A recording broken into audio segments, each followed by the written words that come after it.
Drama سے تو آپ ایک بہت عرصے سے کام کر رہے ہیں، فلم کو کیسے دیکھ رہے ہیں ہمارے پاکستان کی؟ میں ابھی توقیر ناصر صاحب چیئرمین ہیں آج کل سینسر بورڈ کے، تو میں بڑا حیران ہوا ان کی بات سن کے. انہوں نے بتایا کہ 1990 تک ہمارے ملک میں 937 سینماز تھے اور 2023 میں وہ اونلی 52 سینماز ڈسپلے رہ چکے ہیں. سینما ایک بہت بڑی آپ کی ملک کی ریپرزنٹیشن ہوتی ہے، آپ کے کلچر کی، لوگوں کے اندر وہ جو ڈرلنگ والی آپ بات کر رہے ہیں، آپ کو کیسا دکھ رہا ہے؟ ہم سینما میں کدھر جا رہے ہیں؟ یار سینما میں تو ہم بس پہنچ گئے ہیں، سمجھ گئے نا، زیرو پہ آ کے کھڑے ہو گئے ہیں میری نظر میں. ویسے لڑکے اپنے طور پہ بہت محنت کر رہے ہیں، کام کر رہے ہیں، بنا رہے ہیں، چیزیں کر رہے ہیں. اصل میں بدقسمتی سے، بہت بڑی بدقسمتی ہے کہ سینما یہاں تک پہنچ گیا ہمارا، اور یہ اس کو پہنچایا گیا جتنا میرا مشاہدہ اور جتنا میری معلومات کے مطابق کہ ہم نے اس کو گناہ بنا دیا اور گناہ جیسی فلمیں بھی بنائیں. مسئلہ یہ ہوا نا بالکل کہ ہم نے دکھایا کہ یار فلم ایسی ہوتی ہے جو گناہ لگے، تو اس کی وجہ سے فلم پر ایک گناہ کا اور اس کو ایک برائی کا اور ایک اس پہ مور لگ گیا. تو اب ظاہر ہے وہ پورے جانرا پہ، پورے اس پہ لگ گیا جو میڈیم ہے.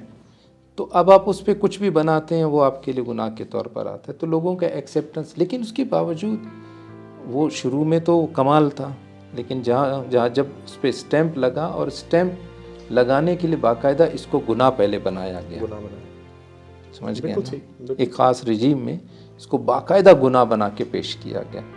تو جس کی وجہ سے اس کے بعد آہستہ آہستہ ہم زوال پذیر ہونا شروع ہو گئے. ہمارا سینما، ہمارے لوگوں کا جو اس کو انٹرٹینمنٹ وغیرہ کہتے ہیں، انٹرٹینمنٹ تو ہے ہی یار، سمجھ گئے نا، دوسرے انسان سے ملنا انٹرٹینمنٹ ہے. اور انٹرٹینمنٹ کیا ہوتا ہے؟ تو یہ کہانیاں تو دوسرے لوگ اٹھ کے ایک اجرے سے جا کے دوسرے پہ بیٹھتے ہیں، ایک شخص سے ملتے ہیں، وہ اگر پردے کے تھرو آ رہے ہیں تو وہی انٹرٹینمنٹ ہے. تو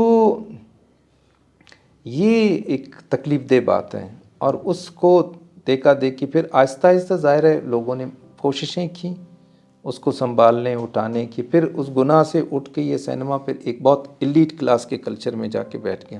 وہاں پہ بھی یہ فیل ہو گئے کہ یار اچھا اب اس کو، یہ جو انٹرٹینمنٹ کا جو طریقہ کار تھا، یہ عام لوگوں کا، بیچارے جو بہت middle class, lower middle class کا بندہ دیکھتا تھا، اس سے گناہ کو پکڑ کے پھر انہوں نے ایلیٹ کلاس کے اس تک پہنچا دیا، محلوں تک پہنچا دیا. پھر ایلیٹ کلاس کے لیے اس قسم کی چیزیں بننا شروع ہو گئیں ان کے معیار کے مطابق. وہ بھی بالکل ایسے نہیں بن سکی. تو جو فلم ہے، ٹھیک ہے نا، وہ جو اس کا جو کام تھا، جس کے لیے باقاعدہ یہ فلم کا ہوتا ہے طریقہ کار کہ کسی سوسائٹی کے میں جب ہم جس چیز کو ابھی ڈرامے سے ہم ایکسپیکٹ کر رہے ہیں، وہ اصل میں کام فلم کا ہوتا ہے. وہ ایک فلم کدھر سے کدھر پہنچا دیتی ہے. علم، شعور آ گئی، پہچان، ایک دوسرے سے شناسائی اور رویے بدلنا چیزوں کے بارے میں، بہت بڑا ٹول ہے. یعنی میں کہتا ہوں سب سے ایفیکٹو ٹول ہے. تو لیکن اس سے شاید ہم خوف زدہ ہیں کہیں یہ فلم جو ہے نا وہ اس سوئے ہوئے سوسائٹی اور اس بکھرے ہوئے سوسائٹی میں کوئی ایسا کوئی ابال پیدا نہ کر دے، ٹھیک ہے نا، اس میں کچھ ایسے شعور لے کر نہ آئے کہ جس کے بعد پھر سنبھالنا مشکل ہو. وہ اس میں بہت سارے فیکٹر شامل ہیں. ہمارے سوسائٹی میں ایسا نہیں کہ کوئی ایک شخص بیٹھ کے کنٹرول کر رہا ہے، اس شخص نے بہت سارے پاکٹس کو ایک دوسرے سے انسیکیور کروا دیا. اب یہ ساری انسیکیورٹیز ہیں جو شعور کو نہیں آگے نہیں دیتی، کیونکہ ان کے اسٹیکس کا بھی مسئلہ شروع ہو گیا. تو اس میں پھر وہ جو بندہ بیٹھا ہوا ہے وہ آرام سے ہو گیا، اس کو مسئلہ نہیں ہے، یہ سنبھال رہے ہیں ایک دوسرے کے ساتھ لڑ جھگڑ کے، جو بھی چیزیں اندر آ رہی ہیں ان کو باہر پھینک رہے ہیں۔